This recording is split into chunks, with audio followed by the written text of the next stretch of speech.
Amis du petit atelier, bonjour et bienvenue dans cette vidéo pour la 11e leçon de dessin inspirée de la méthode de Bargue et Jérôme.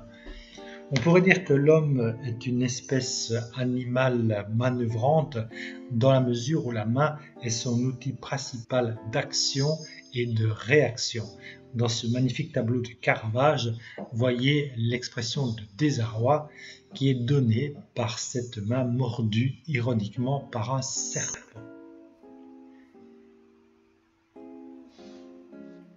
Voyez également l'humilité de la main des mains de ce moine qui recopie humblement des versets probablement d'un article religieux ou peut-être de la Bible. Ici, les mains très différentes expriment directement la pensée de la personne qui écrit. L'expression est totalement différente.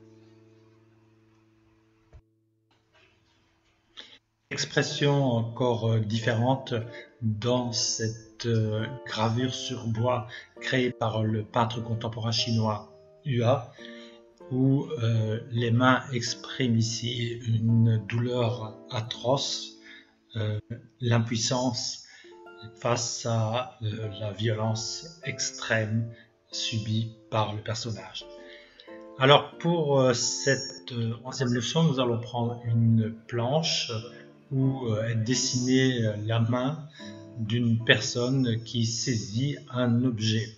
On voit dans l'expression de la main qu'il ne s'agit pas vraiment d'un outil visant à poignarder ou à créer une action forte, mais plutôt un soutien ou quelque chose qui permettrait à la main de se reposer. Comme d'habitude, je vais faire le dessin en deux fois. Sur la gauche, je fais le dessin en suivant segment par segment le dessin de Bargue. Alors ici, je pratique par trait droit, ce qui me permet d'avoir une plus grande fidélité par rapport au dessin qui m'a été donné par Bargue, mais aussi de bien disposer la direction et de considérer les axes dans lesquels figurent les éléments du dessin.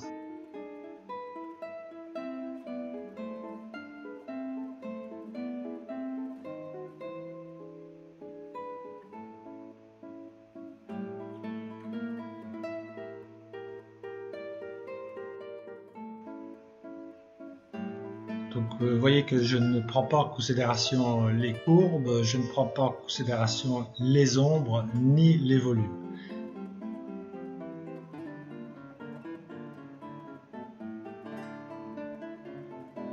Je ne considère que la proportion et la direction de la main.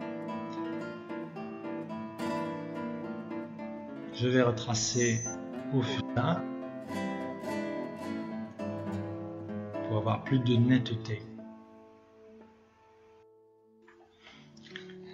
Alors un mot sur le papier que j'utilise, il s'agit d'un Bristol. C'est en effet un papier bien encollé, ce qui fait que d'une part la mine glisse beaucoup plus facilement, le graphite ou le charbon n'entre pas trop profondément dans le papier, ce qui me permet, au cas où je dois gommer, de faire ce travail de gommage beaucoup plus facilement.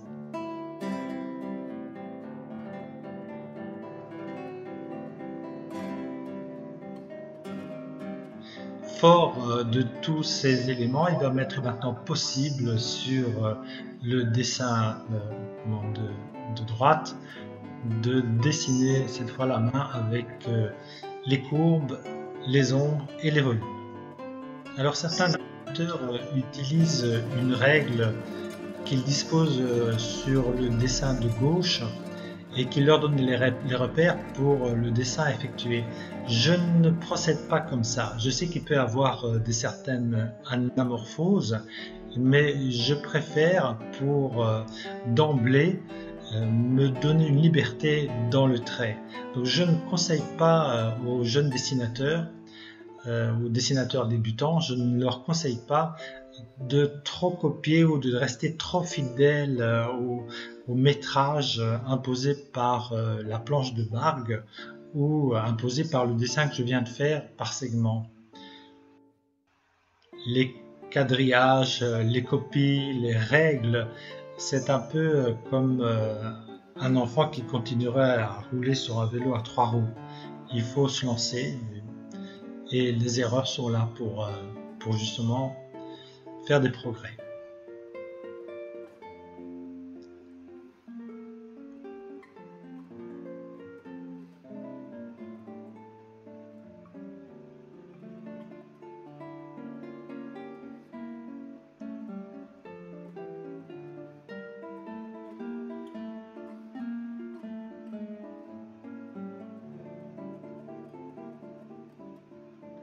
Donc, dans le dessin de précision tel que je le fais, je prends moins en considération la ligne des éléments, la ligne claire comme on dit, que l'ombre.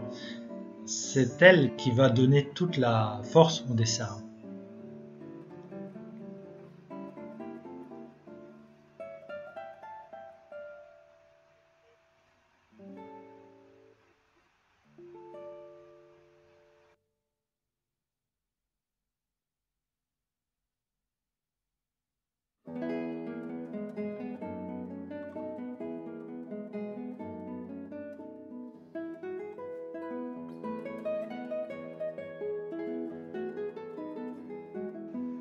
Maintenant, je vais ombrer, je prends un crayon un peu plus gras.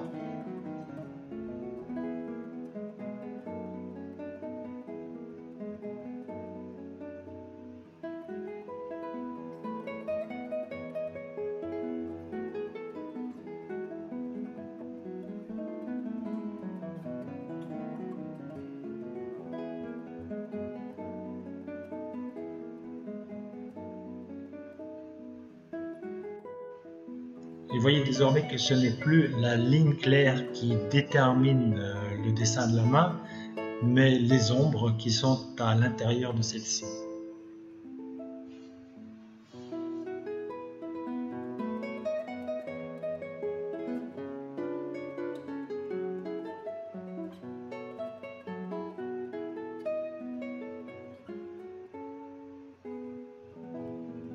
La lumière venant de droite et du haut, le pouce va apparaître dans une zone d'ombre. Il y aura les ombres pures et les ombres portées.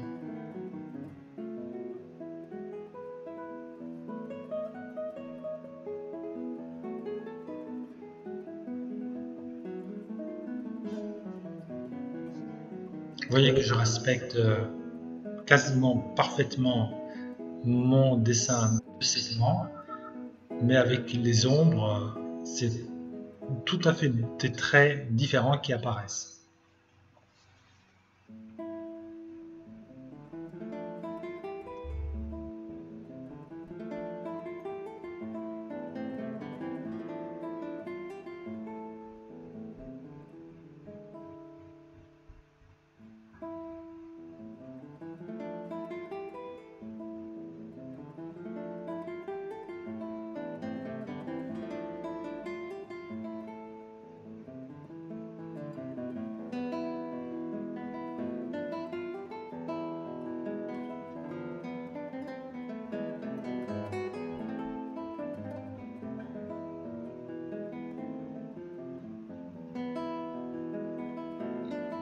Je pratique un hachurage, je le reconnais assez grossier, mais c'est parce que ce hachurage sera par la suite masqué par le fusain. Si j'avais à créer un dessin de crayon, j'aurais donc dû procéder à un hachurage beaucoup plus précis et beaucoup plus académique. Nous en reparlerons dans les dessins qui suivront.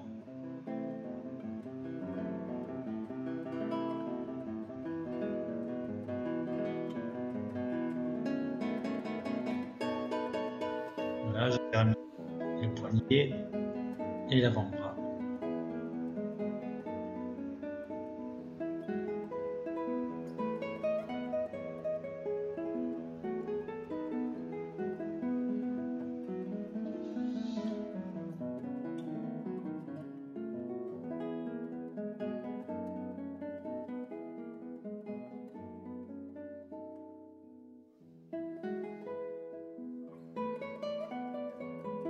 je termine au fusain.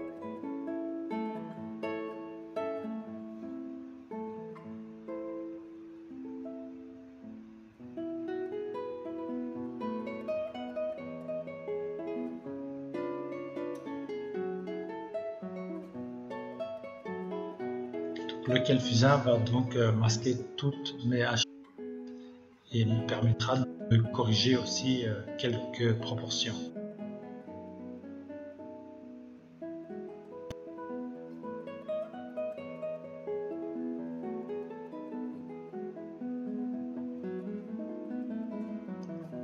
Donc l'intérêt, c'est toujours de commencer le dessin par le crayon et de le terminer au fusain. Le fusain sur du Bristol est très difficile à manier car il se répand comme une traînée de poudre et il est très difficile après de l'effacer. Mais comme touche finale, il est parfait.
Et voilà mon dessin.